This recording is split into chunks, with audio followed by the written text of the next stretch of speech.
Whatsoever a man soweth, that shall he also reap. Action and reaction are equal to each other. Ella Wheeler Wilcox expressed the above law of mind as follows: Give to the world the best you have, and the best will come back to you. Give love, and love to your heart will flow, as strength in your utmost need. Have faith, and a score of hearts will show their faith in your word and deed. For life is the mirror of king and the beggar. 'Tis just what you are and do. Then give to the world the best you have, and the best will come back to you. To adjust is to fit, adapt, accommodate, regulate, to put in working order. In order to adjust to life, it is necessary that you become a channel through which the life principle flows freely, harmoniously, joyously, and lovingly. The solution to all your problems is to get acquainted with and use the divine presence and power in your life. Acquaint now thyself with him, and be at peace, and good shall come unto thee. I suggest that each person establish a definite method of working, and that he practice it regularly and systematically every day. For example, determine for yourself what is the most troublesome problem you have. Decide to solve this problem now by realizing that infinite intelligence within you knows the way out. Its nature is to respond to you.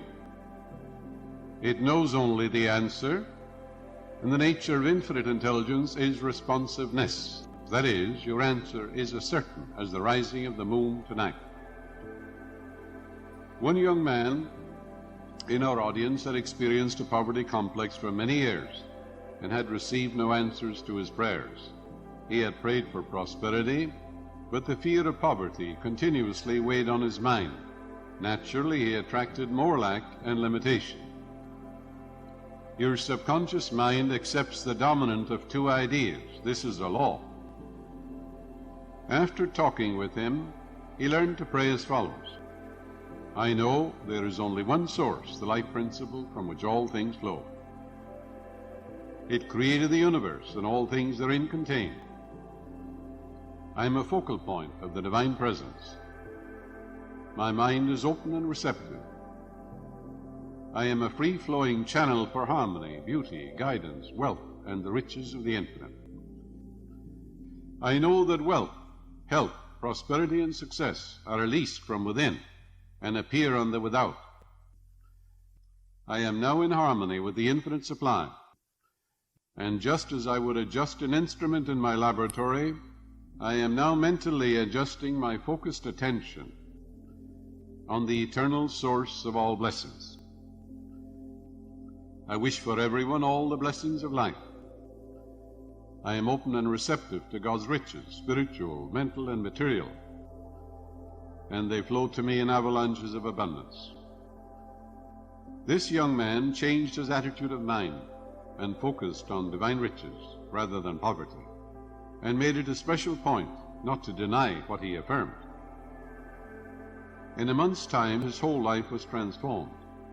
He affirmed the above truths morning and evening for about 10 minutes, knowing that he was actually writing down these truths in his subconscious mind, causing the latter to be activated and to release the hidden treasures. Whatever you impress on your subconscious mind is expressed on the screen of space, and your conscious mind is the pen, P-E-N, the thinker, and what you think and feel comes to pass. Aristotle said, resistance is the cause of every monstrosity. A monstrosity in the body could be a growth, a tumor, or a lesion, or any other abnormal condition. A woman was resenting and hating her ex-husband. In addition, her physician told her she had developed a serious lesion. She was resisting the free flow of the life principle, which flows as harmony, beauty, joy, and love. In other words, the life more abundant. She was blocking the infinite healing presence. She finally realized what she was doing and came to a clear-cut decision to pray as follows: I surrender my husband to the God presence completely. Whenever he comes to my mind, I affirm, God's love fills your mind and heart. Then she adjusted her mind to the infinite healing presence and claimed frequently, The infinite healing presence which created me from a cell knows all the processes and functions of my body. It knows how to heal, for I am the Lord that healeth thee, and this healing love fills my mind and heart, and I am made whole and perfect. At the end of 3 weeks she returned for another examination by her doctor, and the lesion had disappeared. Divine love dissolves everything unlike itself. There are people who resist the weather, new ideas, the headlines of the newspapers, and even their neighbors. There always seems to be friction in their mental and physical relationship. Happy is he who trusteth in thee. Adjustment takes place in your own mind when your thoughts are harmonious, peaceful, loving, and based on eternal verities. In other words, when you get along with yourself, you will be able to get along with others. If your habitual thinking is based on resentment, fear, ill will, hostility, self-condemnation, you will project your hostility and animosity onto others, and you will experience very poor relationship in your business, home, or professional work. Learn to be pliable, flexible, and adjustable. If there is someone in your office who is obstreperous, petulant, and fractious, realize you did not create him. Loose him and let him go mentally. You're not responsible for his warped or twisted mentality, and you should realize he has no power to disturb you. It is always the movement of your own thought which disturbs or annoys you. Marcus Aurelius said 2,000 years ago, if the cucumber is bitter, don't eat it. Very simple, isn't it?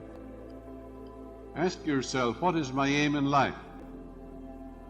Let the answer be peace, harmony, and divine wisdom. Because this is so, identify with your aim and not with the boorishness or surliness of others. Affirm, divine peace and harmony govern me and reign supreme in my life. When you mentally and emotionally identify with your spiritual aim in life, nothing in the external world disturbs you. Stop giving power, prerogatives, and privileges to people who have no power. No one disturbs you but yourself. It's a movement of your own thought, your own emotions, your actions and reactions. They all take place in your own mind. Have you ever noticed the way water flows according to the line of least resistance?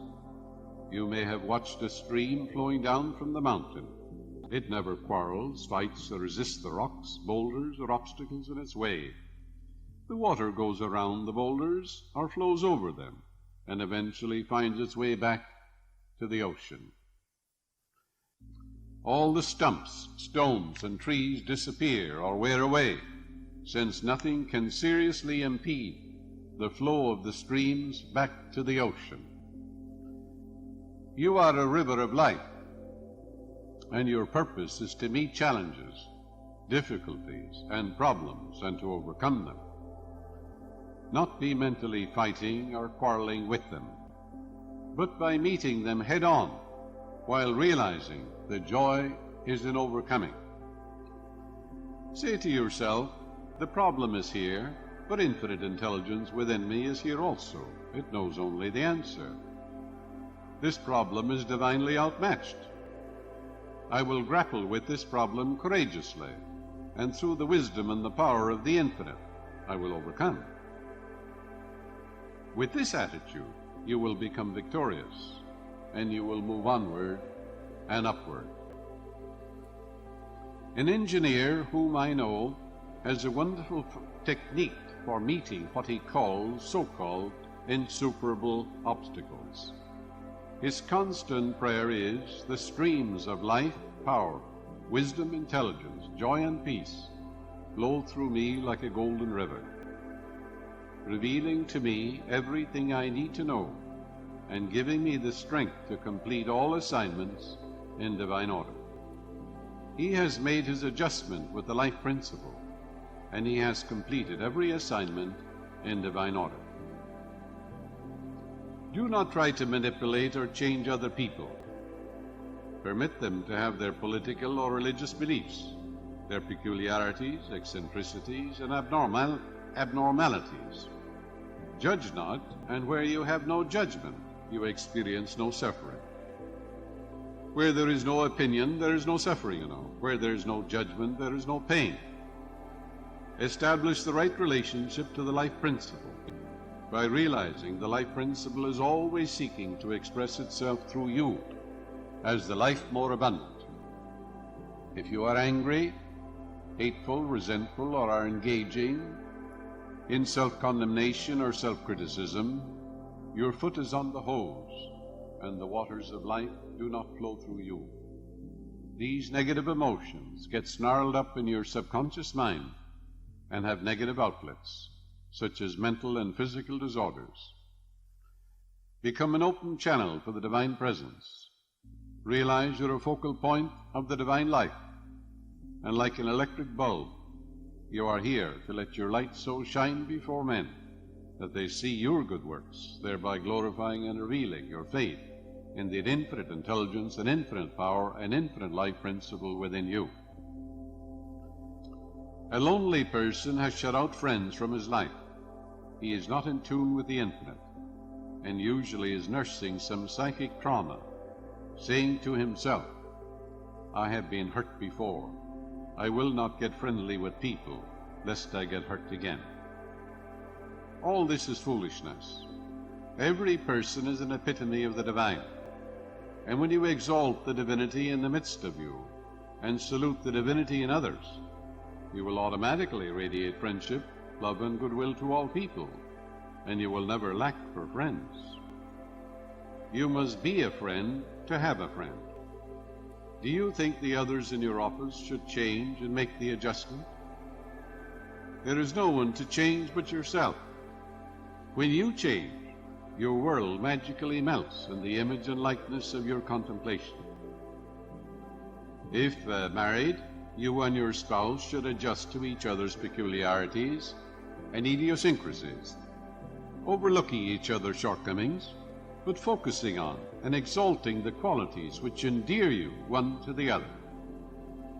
If you are in tune with the infinite and full of goodwill to all, there will be no friction or excess tension, and you will have no bodily disturbances. A young woman was resisting life by complaining, I am leading a humdrum existence. I am lonesome, frustrated, and I have no friends. I lead a drab, weary existence. She learned that her thought is creative, and that by thinking along these lines, she was compounding her misery, because whatever we give attention to, the subconscious magnifies. After learning something of the laws of life, she reversed her mental attitude and began to affirm frequently and habitually, I am happy, joyous, and free. I am loving, kind, harmonious, and peaceful. I sing the song of praise and joy in the Lord, which is my strength. For the Lord is that lordly power within me, my mind, my spirit, which created me, the invisible part of me. She realized that whatever she attaches to I am, she becomes, which is an age-old Hindu truth. Whatever you attach to I am, you become. You can say, I'm poor, I'm deaf, I'm no good, I'm a flop, I'm a failure. You'll become all these things. On the other hand, you can say, I'm illumined, I'm inspired, I'm successful, I'm happy, joyous, and free. Feel it, believe it. She made a habit of affirming the above wonderful truths. Her whole life was changed from her former so-called drab existence to fullness of life, including marriage to a young dentist, a new home, plus a new perspective and a new insight into the wonders of that infinite life principle within her. Let us have a meditation now. Know that the light dispels darkness, so does the love of the good overcome all evil. Love and hate cannot dwell together. Love casts out fear. Turn the light of the infinite upon all fear or anxious thoughts in your mind, and they flee away. The dawn, the light of truth, appears, and the shadows, fear and doubt, flee away. Know divine love watches over you, guides you, makes clear the path for you. Realize you're expanding into the divine. Divine love surrounds you, unfolds you, and enwraps you.